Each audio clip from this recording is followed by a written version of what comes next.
rolling. How you guys doing? Well, I'm Mr. Barnett, you can see here. I'm a practicum student from Northern. You hit the next slide.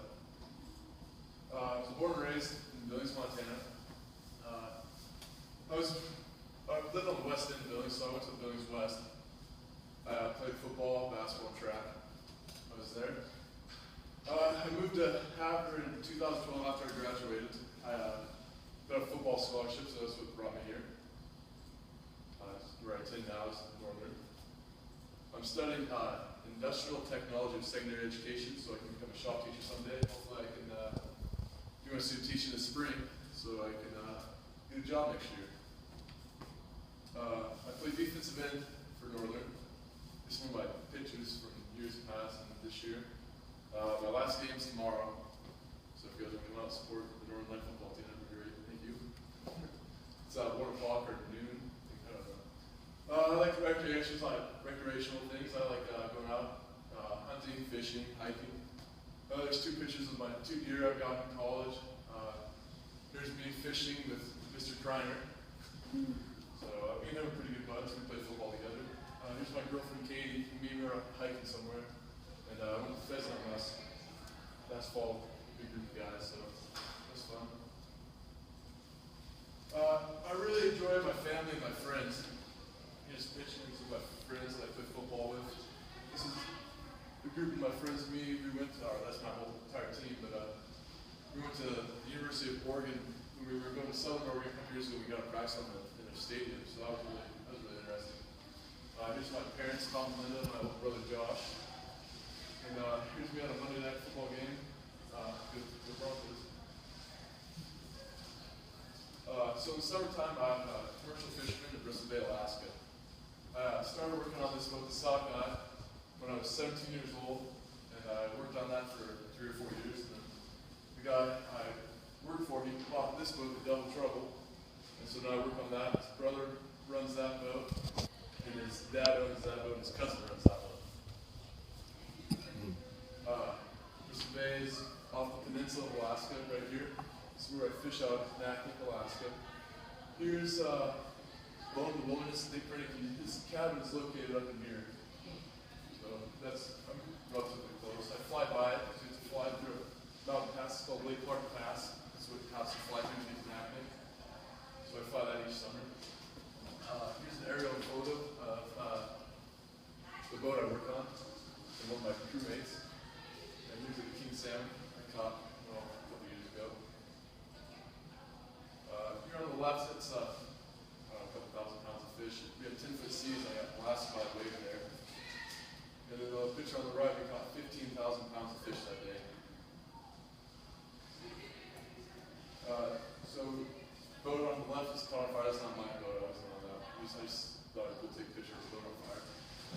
So, that was interesting. I mean, I've never seen a boat on fire before, you know. I think the reason it burned down is because it had the diesel stove went out, or leaking diesel fuel into the flame. It caused it to burn the cabin down. It never got off safely.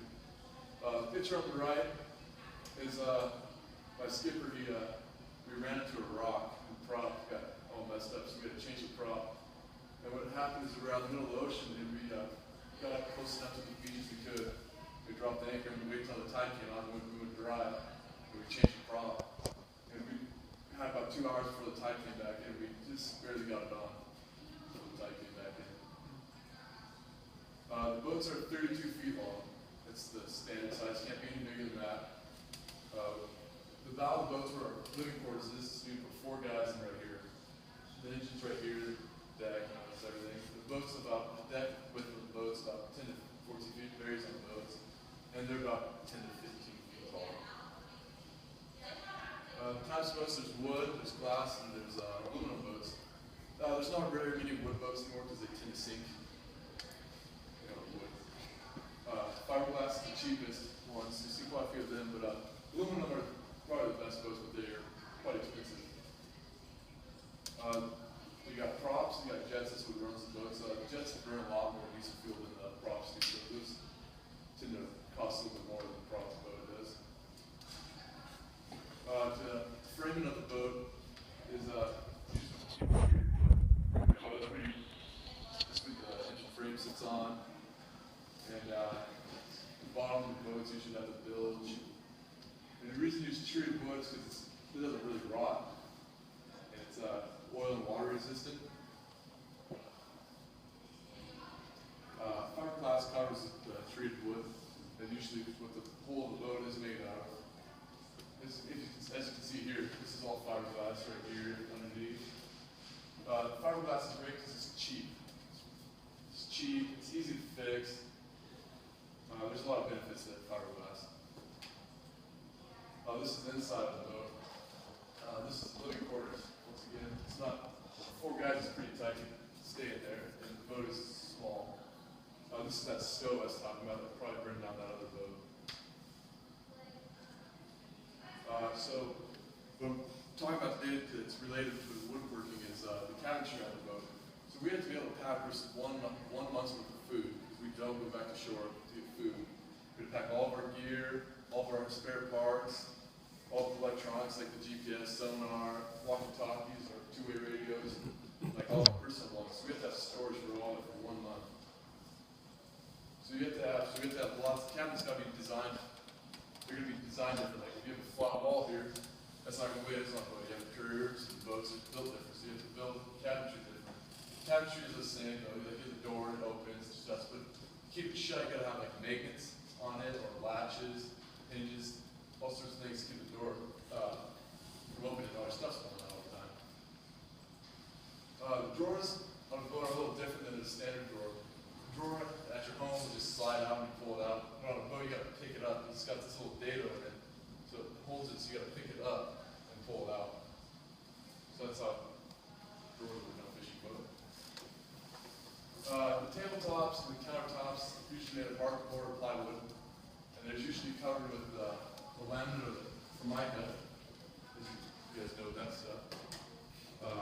Also is they put a lip on the edges so stuff doesn't fall off. As you see here. There, that's the table.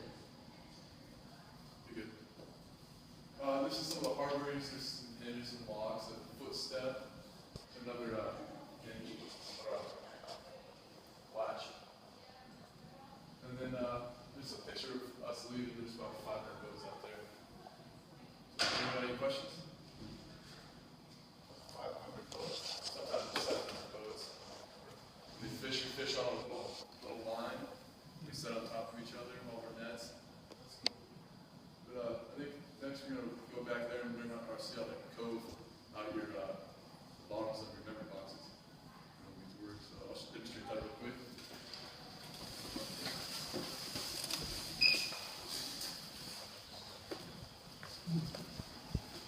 You don't need your glasses, I'll just do it. I'm not going to turn it on.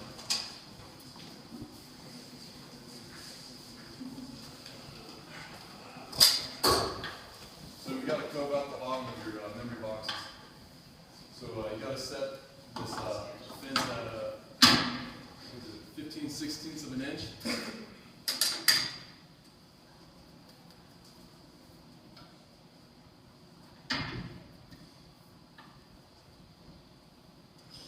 Then you want to set the blade height up to 3/16 of an inch, which is already set.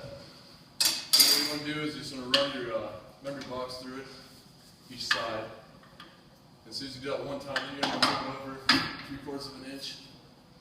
So 3/4 of an inch would be off the bat, so you move it over. And then you'll do it again so you can get the next width over. You just keep doing that until it's gone. That's how you cove out your bottom of your box. You're good to go. Start working.